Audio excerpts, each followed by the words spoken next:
Ginebra is also in the penalty, so they cannot give up any defensive fouls here. And that might not be a good... they're not in the penalty. That's why Willie was told by his coaching staff to give up the foul. But they want to bring in somebody to give up one more foul because they have one more foul to give. Inalis si Elterbrand. Yan si Lino, itong bahala dyan. And Tobin will also check in. Probably for Willie Miller. Coming in for Ambrose. So all-Filipino defensive unit here para sa Ginebra. 4.5 seconds to go. Arwin Santos will start the play. You don't take anything for granted. Si Kabagdot, tinira na kaagad. Alam niya, pa-fouling siya. And Peña down on the floor. But not complaining. Not complaining. What do we see in that spin? A fierce, a physical, a fast, a ferocious first half between two big-time teams. San Miguel and Ginebra. And Ginebra is on the upper half of this first half, 62-48. Let's go to Leah Cruz. Alright, I'm with Willie Miller here on the court. Now, Willie, medyo maganda yung pinapakita mo dito sa first half.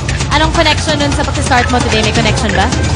Wala naman. So, sinasabi lang kasi ni Coach parati na pagka-open, I have to take the shot kasi siguro nasanay rin ako sa play ni Coach Tim dahil 6 years ako doon. So ngayon medyo nakaka-adjust na unti-unti. Dahil you brought it up, kamusta naman yung mga ibang adjustments mo within the team dito sa Ginebra? Yung paunti-unti sinasabi sa akin yung sa mga roles, tapos yung defensive strategies namin, tapos sa offense siyempre kung sino yung titignan namin sa certain times sa isang period. Okay, thank you very much. We'll see you in the second half. Now we're going to take a quick break. But if you're a fan of the PBA, and if you're a fan especially of the San Miguel Beermen, then stick around. We have a very special feature on them coming up after this. Stay with us here on Solar TV.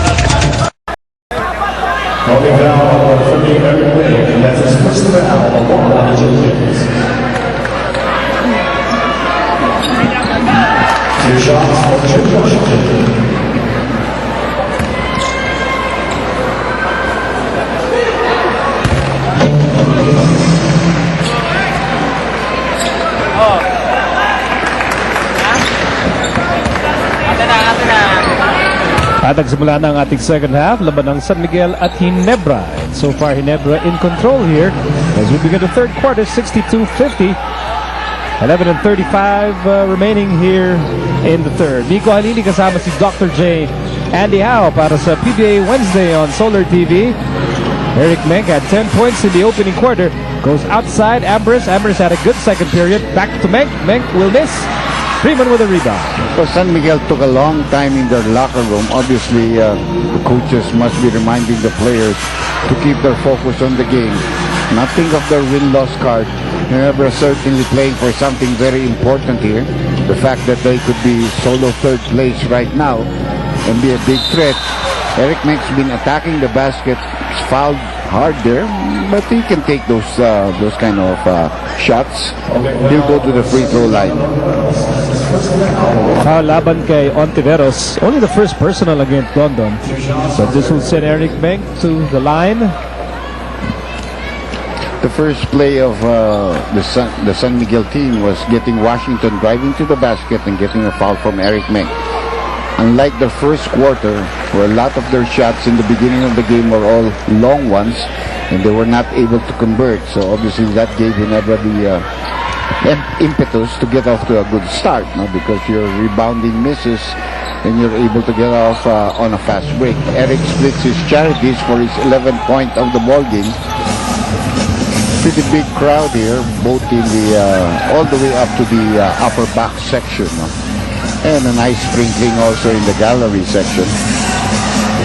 Two popular teams, and a very important game at that. No? We already had a magnificent first game where Air 21 won by 1 point over the Barako Energy Coffee team. Which was quote-unquote a championship game. Yeah, 31 point down ang Barako and practically playing without an import who was in foul trouble and then fouled out. Here's Menk. No go, rebound para kay Washington. 13-point lead para sa Ginebra.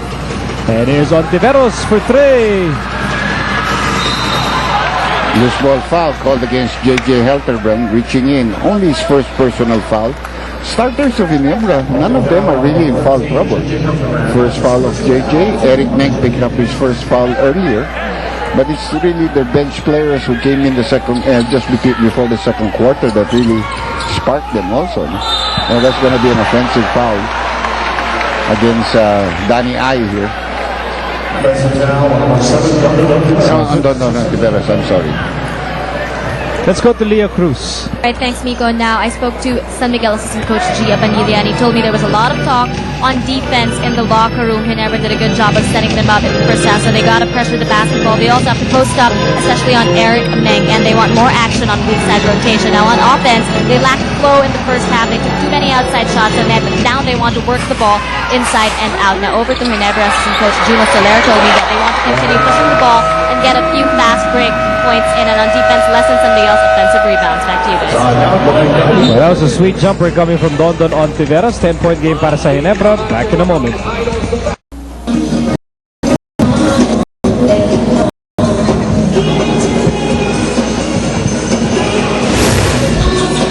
On Friday, the PBA will be at the Ninoy Aquino Stadium as Air 21 meets Pocket Dex.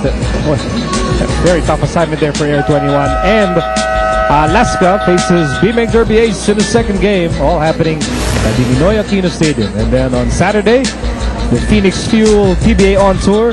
Santa Lucia Realtors face the San Miguel Beermen in Ormoc City. Okay yan, that been a long time since, well, I think last year the PBA was also there. Kaibigan natin si Kenneth Uy ng taga-Tacloban. Talagang medyo nagpo-promote rin dyan. Here's Meng, double teamed. Ang ganda na ng double teaming ng San Miguel of the low post play for Eric Meng. Danny I, layup is good. Well, a great comeback here at the start of the third quarter by San Miguel. They spotted Ginebra by 14 points. They've chipped off 6 points of that lead. Plenty of time here, and they seem to be in sync here. And look at Gabe Freeman eat those defensive rebounds now. 10 rebounds for Gabe Freeman tonight. And here's Kabagnot. Scores on the runner. This guy was never, a real big part of the scoring in the first half. But San Miguel is San Miguel. Once they get their engine going. And the Beermen are within 6 points. Now here's Miller. Miller, drop pass. Meng, 2 points. Eric's working real hard here because in that case he followed really all the way to the basket. If Will had taken the shot, he would be fighting for an offensive board, but he got the pass and he made it. Wow! Whoa, nice move! 2 ball fakes by Kabagnot, mesmerizing everybody, and he has 9 points.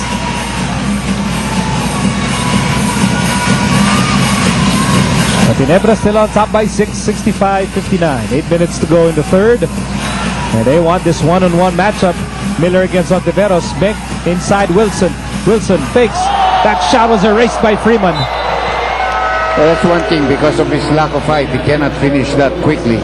And he's really not the guy that is a turnaround jumper or a hook shooter. And Freeman just read exactly what he was doing on the help defense. So we have Rudy Hatfield, who started for them, coming back into the ball game for Willie Wilson. An offensive foul called against J.J. Helterbrand. Number 2 against Helterbrand. Pero lamang pa rin ang 6 dito ang Ginebra. But slowly but surely, kinakain na ng San Miguel yung lamang. They have the momentum. They have control of the game right now. 14 to shoot. They go inside. Freeman. Freeman loses the ball. There's going to be a foul given up by Kabagnot. Wise duty foul. Only his first. Second team foul against San Miguel.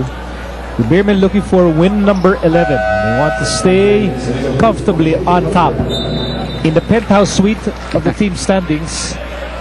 Of course, Ginebra, Talking Tex, they're also targeting that top spot if they can.